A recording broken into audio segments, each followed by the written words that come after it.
Bismillahirrahmanirrahim. So,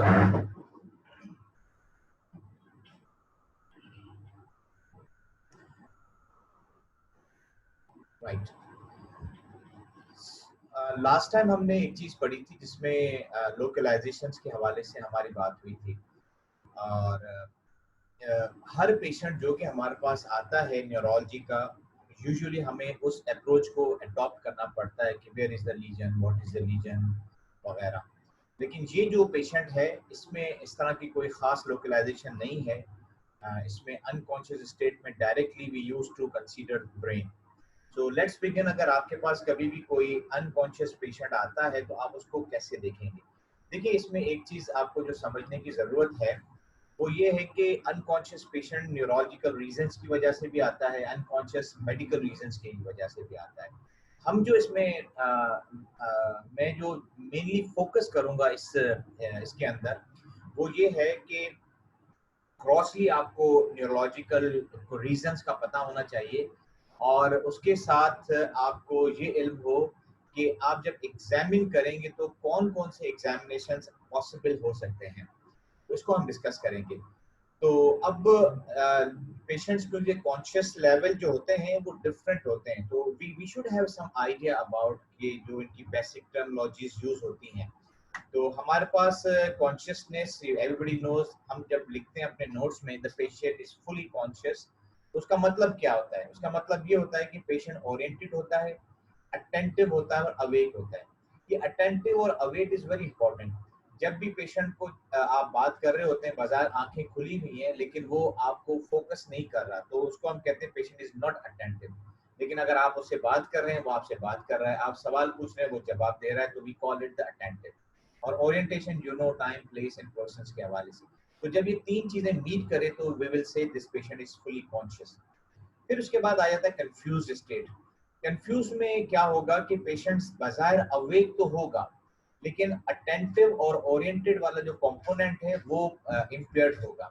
उसमें patient जो है फुली जो है फोकस नहीं करेगा, जिसकी वजह से जब आप उनसे बात करेंगे तो पेशेंट विल गेट कंफ्यूज्ड और ओरिएंट जो आप क्वेश्चंस करेंगे उसको प्रॉपर्ली रिस्पॉन्ड नहीं करेगा। तो कंफ्यूजन वाला पेशेंट भी अवेक होता है लेकिन इसके अटेंशन और ओरिएंटेशन वाले कंपोनेंट वो इम्पेयर्ड होते हैं। फिर इसके बाद एक तीसरी स्टेट आती है लेवल ऑफ कॉन्शियसनेस में, वो है डिलीरियस। इसको डिलीरियम भी कहते हैं। डिलीरियस वाला वर्ड आप उस कंफ्यूज्ड पेशेंट के लिए यूज करेंगे, यानी ये डिलीरियस वाला वो पेशेंट है जो कि कंफ्यूज होगा लेकिन एजिटेटेड या रेस्टलेस होगा।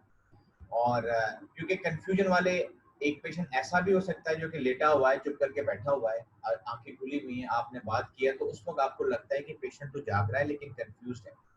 लेकिन अगर पेशेंट जाग रहा है and very irritated and agitated तो उसके लिए आप डिलीरियम या डिलीरियस का वर्ड यूज कर सकते हैं। कि हम जब नोट्स लिखते हैं तो उसमें न्यूरोलॉजिकल एग्जामिनेशन के अंदर पहला कंपोनेंट हमारा ये यही होता है, जिस पे हम कमेंट कर रहे होते हैं कि पेशेंट का कॉन्शियस लेवल क्या है। फिर उसके बाद चौथा हमारे पास लेवल आता है जो ड्राउजी हम कहते हैं या ऑप्टेंडेड कहते हैं। इसमें क्या है, ये डिलीरियस या कंफ्यूज लेवल से नीचे की बात है, जिसमें पेशेंट जो है ड्राउजी होता है, उसकी आईज जो है क्लोज हो सकती हैं, वो स्लोली रिस्पॉन्ड करेगा। अच्छा, इसमें नीचे हमारे पास तीन जो टोटल टर्म्स हैं, पेशेंट्स ऑप्टेंडेड है, पेशेंट स्ट्यूपरस है और पेशेंट कोमाटोज है। इसके लिए टेक्निकल या ऑब्जेक्टिव टर्मिनोलॉजीज यूज हुई हैं कि आप पेशेंट्स को स्टिमुलाई देंगे। अगर पेशेंट वर्बल स्टिमुलाई के ऊपर रिस्पॉन्ड करता है, एक पेशेंट है आंख खुली हुई, आपने उसका नाम लिया और उसने आंखें खोल ली, तो इसका मतलब है पेशेंट बहुत ऑप्टेंडेड या ड्राउजी, तो respond to the verbal stimuli. लेकिन एक दूसरा पेशेंट है, वो जो है आपने बोला, बोलने पे रिस्पॉन्ड नहीं कर रहा, लेकिन जब आप उसको पेनफुल स्टिमुलाई दें, पेनफुल स्टिमुलाई अमूमन हम चेस्ट के ऊपर जो है ना यहाँ पर देते हैं, वेरी स्टर्नम है, वेरी पेनफुल एरिया। समटाइम जो है जो ये नॉच है इस एरिया पे, सुप्रा ऑर्बिटल नॉच, यहाँ पर भी देते हैं। लेकिन कहा ये जाता है कि we should avoid to give a pressure over here, क्योंकि समटाइम ये आपकी फिंगर जो है स्लिप होके आई बॉल में लग के उसको ट्रॉमा कर सकती है। तो बेस्ट यही है कि आप स्टर्नम के ऊपर, ये नकल्स हैं फिंगर्स के, इससे आप उसको स्टिमुला सकते हैं, तो वो तो अगर वो पेनफुल स्टिमुलाई के ऊपर रिस्पॉन्ड करता है तो we will say patient is stuporous, और ना वो रिस्पॉन्ड करे वर्बल पे, ना वो पेनफुल स्टिमुलाई पे रिस्पॉन्ड करे, तो वो जो थर्ड लेवल ऑफ आ जाता है उसको कहते हैं कोमाटोज। तो पेशेंट इज फुली अनकॉन्शियस होता है। तो ये टर्मिनोलॉजीज के कॉन्सेप्ट काइंडली ध्यान में रखें जो कि हम यूज करते हैं जब पेशेंट्स को असेस कर रहे होते हैं। As far as the consciousness is concerned, just is not the part of examination, like the back of the knowledge, back of the mind आपके इल्म में होना चाहिए कि ब्रेन के कुछ एरियाज ऐसे हैं जो कि कॉन्शियसनेस को के लिए रिस्पॉन्सिबल होते हैं। उसके लिए एक बहुत ही पर्टिकुलर टर्म यूज होती है, उसको हम कहते हैं रेटिकुलर एक्टिवेटिंग सिस्टम। ये reticular activating system the system of the cells होता है जो कि मिड ब्रेन और ब्रेन स्टेम है। ये देखें इसमें मैंने रखा है, ये मिड ब्रेन का एरिया है और ये पोन्स का एरिया है और ये जो है मेड्यूला का। तो ये थ्रू आउट जो है इसमें ये रेटिकुलर एक्टिवेटिंग सिस्टम है और इसकी इंपॉर्टेंस ये कि ब्रेन सेरेब्रल कॉर्टेक्स के साथ जो कनेक्टेड है। तो कॉन्शियसनेस के लिए ये रेटिकुलर एक्टिवेटिंग सिस्टम रिस्पॉन्सिबल होता है। अब इसमें अगर सेरेब्रल हेमिस्फीयर के अंदर कोई डिफ्यूज पैथोलॉजी हुई है तो उसमें भी कॉन्शियसनेस ड्रॉप होगी, लेकिन सेरेब्रल हेमिस्फीयर अगर ठीक है और ब्रेन स्टेम के अंदर कोई प्रॉब्लम हुई है, जैसे समटाइम पोन्स के अंदर ब्लीड हो गया है, पोन्स के अंदर इस्केमिक स्ट्रोक हो गया, तो उसके अंदर पेशेंट्स की कॉन्शियसनेस अल्टर्ड हो जाती है। यहाँ पर मैं आपको एक टर्मिनोलॉजी जो है आपको बताना चाहूंगा, वो ये है कि एक टर्मिनोलॉजी होती है जिसको हम कहते हैं इंसेफेलोपैथी और दूसरी होती है इंसेफेलाइटिस। दोनों में फर्क क्या है? इंसेफेलोपैथी एक वो, इसका मतलब ये है कि patient has Altered level of consciousness, फिर वो ड्राउजी से लेके स्टूपरस और कोमाटोज तक जा सकता है।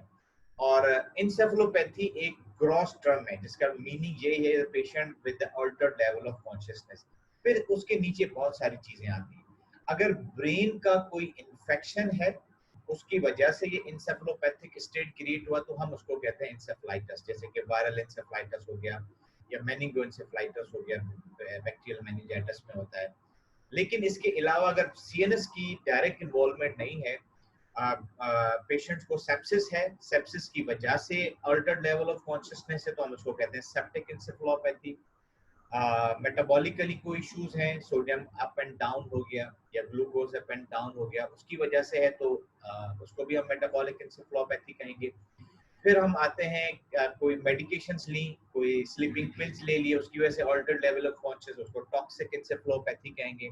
किसी को कार्डियक अरेस्ट हो गया उसकी वजह से ब्रेन में ऑक्सीजन की सप्लाई जो कुछ देर के लिए इंटरप्ट हो गई तो उसकी वजह से डिफ्यूज ब्रेन इंजरी हो जाती है, तो उसकी वजह से अल्टर्ड लेवल ऑफ कॉन्शियसनेस होगा, उसको हम हाइपोक्सिक या एनोक्सिक इंसेफेलोपैथी कहते हैं। तो ये इंसेफेलोपैथी का कॉन्सेप्ट ध्यान में रखिएगा। ठीक है, क्या क्या रीजन हो सकते हैं अनकॉन्शियसनेस के?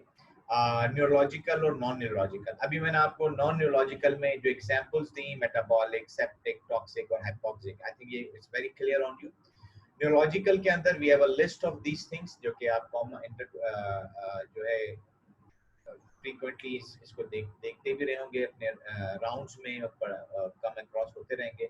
मेनिंगो इंसेफेलाइटिस है या वायरल इंसेफेलाइटिस है, ब्रेन स्टेम के अंदर ब्लीड या इस्केमिक स्ट्रोक हो गया, कोई सबरेक्टिनाइड हैमरेज हो गया, और सीजर्स जब पेशेंट्स को होते हैं उसके बाद भी पेशेंट जो है अनकॉन्शियस हो जाता है या अल्टर्ड लेवल ऑफ कॉन्शियस होती है, या हेड इंजरी वगैरह हो जाए। ठीक है, एक चीज मैं आपको बताऊं, ये जो जीसीएस है जिसको ग्लासगो कॉमा स्केल कहते हैं, ये थोड़ा सा आप इसको जरूर अंडरस्टैंड करें।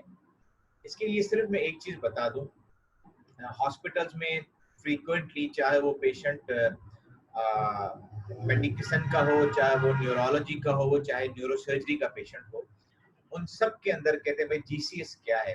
लेकिन एक चीज ध्यान में रखिएगा कि जीसीएस बेसिकली हेड इंजरी के केसेस के लिए डेवलप हुआ था। तो ये बेसिकली हेड इंजरी के केसेस में ही टेक्निकली यूज होना चाहिए, क्योंकि इसकी जो स्कोरिंग हमारे पास है वो स्कोरिंग जो है उसकी जब हम इंटरप्रेट करते हैं, ये आप देखिए इंटरप्रिटेशन, तो ये बेसिकली इंडिकेट करती है कि अगर किसी का पेशेंट का स्कोर 14 to 15 है तो इसका मतलब क्या है, 9 to 3 और 3 to 8 है। तो इसको अगर इंटरप्रिटेशन में ये रखता है कि अगर किसी का 14 to 15 स्कोर है तो कहते हैं माइल्ड हेड इंजरी है, दूसरे नंबर पर मॉडरेट इंजरी है और तीसरे नंबर पे सीरियस ब्रेन इंजरी है। लेकिन ये अब हर जगह इस्तेमाल होता है, हम न्यूरोलॉजी में इसको इतना इस्तेमाल नहीं करते। उसका रीजन क्या है मैं आपको बताता हूँ थोड़ी देर में। पहले तो हम देखेंगे इसके कंपोनेंट्स क्या हैं। आई ओपनिंग है, मूवमेंट है और वर्बल, ये तीन चीजें हैं। और इसके लिखने का भी यही तरीका होता है। जब आप स्कोर करते हैं आई ओपनिंग में आप देखते हैं, जस्ट देखते हुए, अगर से फॉर एग्जाम्पल एक कॉन्शियस पेशेंट आपके सामने बैठा हुआ है तो आपने देखा कि वो तो जाग रहा है, 4 नंबर उसके हैं, और आप उससे बात करते हैं, उसको कोई इंस्ट्रक्शन देते हैं, वो इंस्ट्रक्शन को फॉलो करता है, 6 नंबर आपने उसके दे दिए, फिर आप ओरिएंटेशन चेक की, 5 नंबर उसके दे दिए, तो ये टोटल 15 नंबर। तो मैक्सिमम नंबर जो ग्लासगो कोमा स्केल के होते हैं 15 होते हैं, और मिनिमम जो है कोमाटोज पेशेंट के अंदर 3 रिस्पॉन्सेस के होते हैं, 1 1 1। तो मिनिमम 3 और मैक्सिमम 15 होते हैं। फिर इन बिटवीन जो फॉल करता है तो उसके हिसाब से आप जब इसकी कैलकुलेशन करते हैं तो फिर आप ये कैटेगरी जो आ गई हमारे पास, माइल्ड मॉडरेट सीवियर। अच्छा, वाई न्यूरोलॉजी में हम इसको टेक्निकली यूज नहीं करना चाहिए? देखिए, एक से फॉर एग्जांपल आपके पास लेफ्ट एमसीए टेरिटरी का स्ट्रोक वाला पेशेंट आ गया। अब लेफ्ट एमसीए आपको पता है कि पेशेंट्स का राइट साइड पे वीकनेस होगी, लेकिन लेफ्ट हेमिस्फीयर जो है वो डोमिनेंट हेमिस्फीयर होता है, और डोमिनेंट हेमिस्फीयर में जब भी स्ट्रोक होगा तो ऐसा पेशेंट्स की एफेजिया होगा, ग्लोबल एफेजिया हो सकता है उसको। अब ग्लोबल एफेजिया का क्या मतलब है कि वो आपके कमांड्स वो बोलेगा भी नहीं, स्पीच कुछ नहीं करेगा, वो यहाँ पर आ जाए, वो बिल्कुल इनकॉम्प्रिहेंसिव साउंड भी नहीं निकालता, बाद होगा बिल्कुल म्यूट होता है। और उसके साथ अगर उसके कमांड्स फॉलो की बात करें तो वो कमांड फॉलो भी नहीं करता, आपकी ओबेस कमांड नहीं करता। तो अब इसमें क्या होगा, अगर आपको एमसी स्ट्रोक वाला पेशेंट आएगा तो वो आई ओपनिंग में आप उसको 4 नंबर देंगे, ठीक है। अच्छा, कमांड्स के हवाले से जब आप देखें तो कमांड को तो फॉलो करेगा नहीं आपके, क्योंकि उसकी कॉम्प्रिहेंशन इम्पेयर्ड है।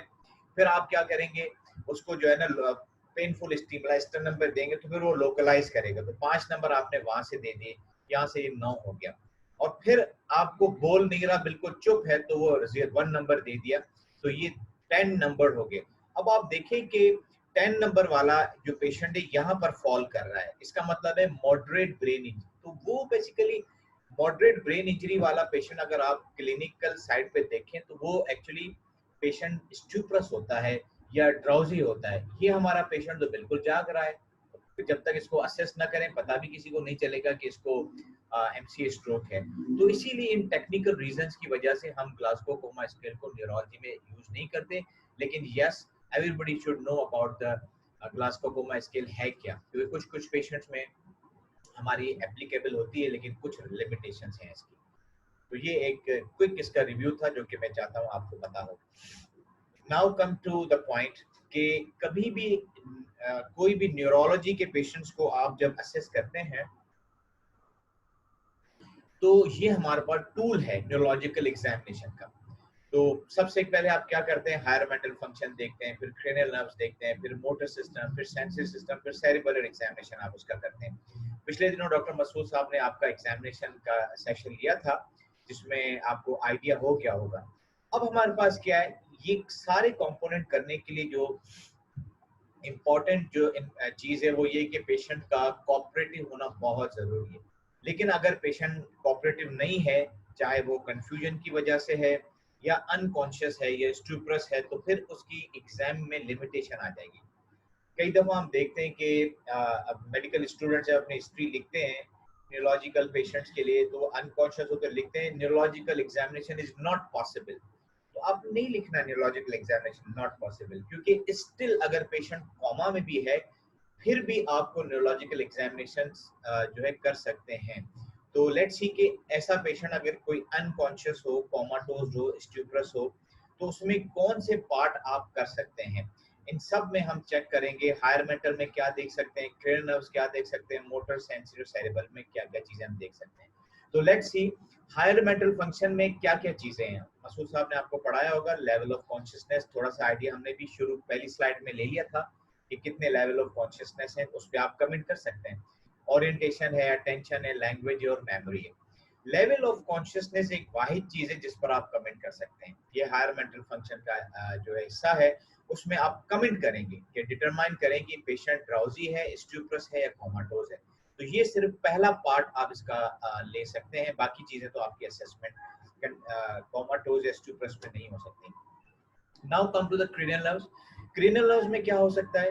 क्रेनियल नर्व्स के अंदर जो पार्ट हैं आपके, क्या क्या कर सकते हैं? We have a 12 cranial nerves. ये सिलेक्टेड नर्व्स मैंने रखी हैं, इनके कुछ हिस्से आप कर सकते हैं। सेकंड क्रेनियल नर्व जो है ऑप्टिक है, उसके अंदर आप प्यूपिलरी लाइट रिफ्लेक्स देख सकते हैं। अच्छा, प्यूपिलरी लाइट रिफ्लेक्स जो है वो इज अ कॉम्बिनेशन, इसका अफेरेंट सेकंड के थ्रू है और इफेरेंट थर्ड के थ्रू है।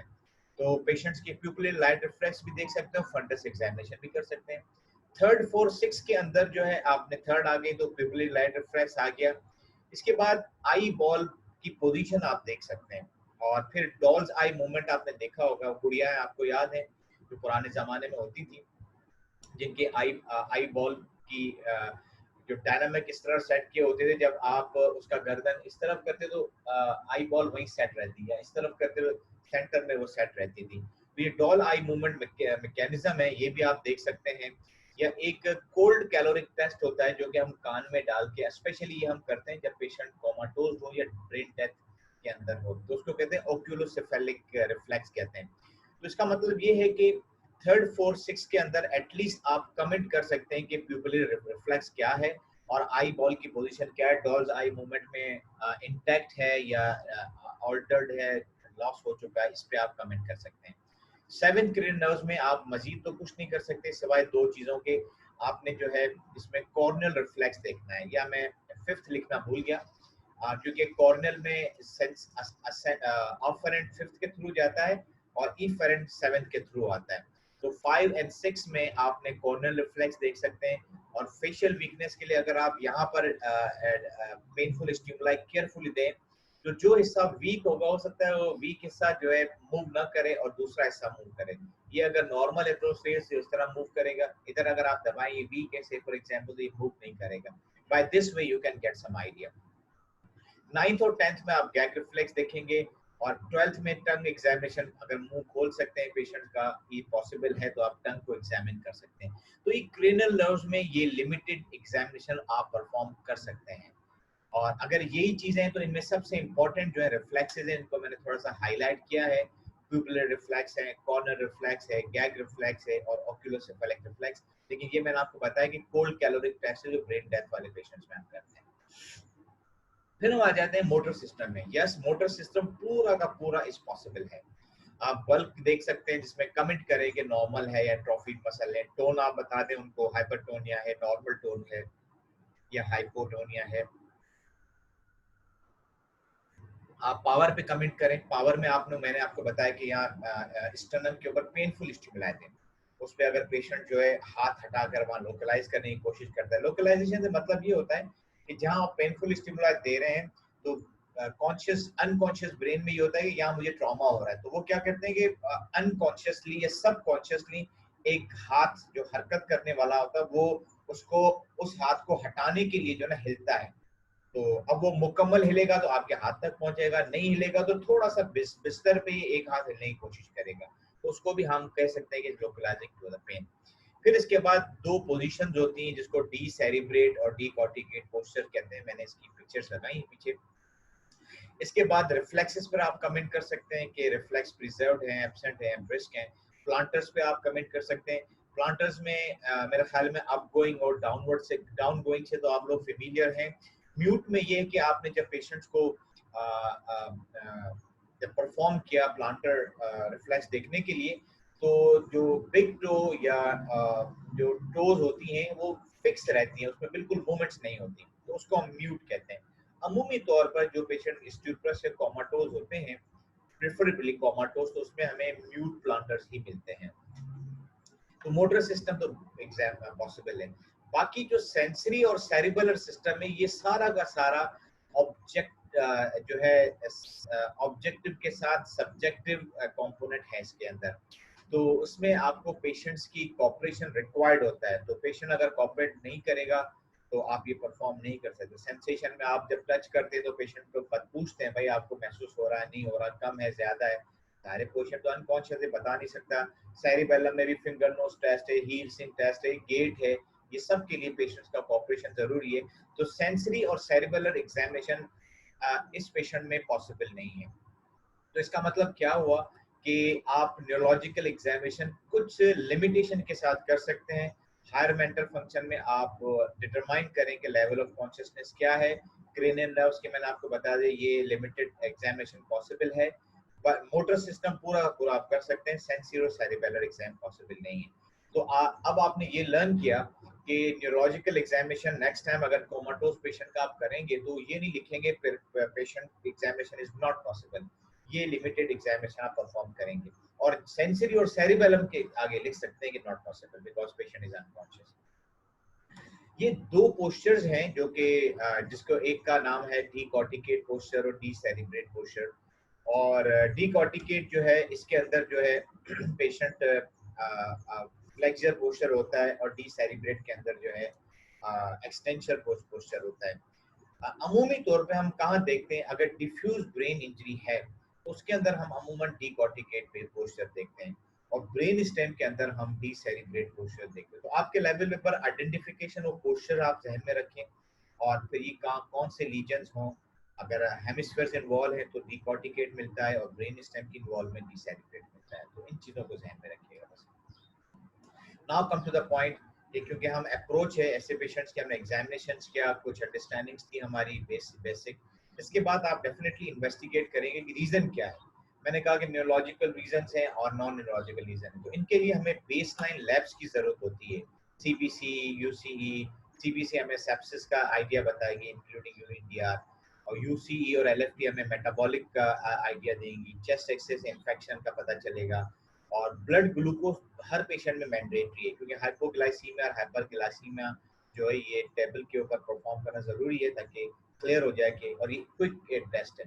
और ब्लड ग्लूकोज इसलिए भी क्विकली जरूरी है क्योंकि मिनट्स के लिए भी अगर चला जाए हाइपोग्लाइसीमिया तो पेशेंट्स की इरिवर्सिबल डैमेज कर सकता है। एबीजीज भी आपको मेटाबॉलिक के हवाले से हेल्प करेगी। सीटी ब्रेन आपको रूल आउट करेगा कोई बड़ा लीजन या ब्लीड तो नहीं है। और अगर आपकी सस्पिशन सीएनएस इन्फेक्शन की है तो लेटर ऑन आप एलपीबी कर सकते हैं। अगर आपकी सस्पिशन में कोई ये है कि पेशेंट्स को कोई मेडिकेशंस दी गई हैं या पेशेंट खुद अपनी मेडिकेशन खा के आया है तो टॉक्सिक स्क्रीनिंग हम ब्लड में नहीं करते, टॉक्सिक स्क्रीनिंग हम यूरिन में करते हैं। तो और फिर उसके बाद मलेरिया, क्योंकि हमारे यहाँ कॉमन है, अगर पेशेंट को फीवर हो तो मलेरिया स्मेयर टेस्ट भी आप कर सकते हैं। अब तो ICT-MB मलेरिया टेस्ट आ गया है जो क्विकली डिटेक्ट होता है, तो वो भी आप देख सकते हैं। Thank you very much. और मैं यहाँ पर इसको क्लोज कर रहा हूँ और 5 मिनट्स के बाद हम जो है दोबारा इसको कंटिन्यू करेंगे इंशाल्लाह, दूसरा वाला सेशन। आप 5 मिनट्स का ब्रेक ले लें।